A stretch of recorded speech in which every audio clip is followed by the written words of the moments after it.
Screening is basically do you have a candidate?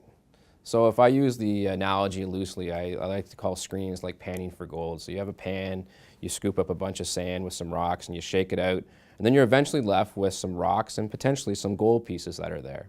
So the holes in the pan eliminating all the sand would be your screener. So it's eliminating all that, so we get a collection of at least rocks and gold pieces, and that would be your screen. So do we have a candidate would be the rocks and the gold pieces. Selection is quite different. So selection is actually, what's the quality of those rocks and gold pieces? And so when you're going through in selection, we're looking for the positives. We're looking to say, okay, can we eliminate now some of the rocks and just focus in on the gold pieces? But of these gold pieces, which ones are 5 carat, 10 carat, 18 carat, 24 carat?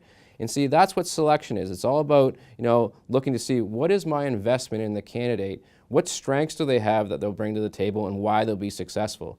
So the key difference between screening and selection is that, screening is, do I have a candidate? Whereas selection is, do I have a quality candidate, and what is the quality of that candidate?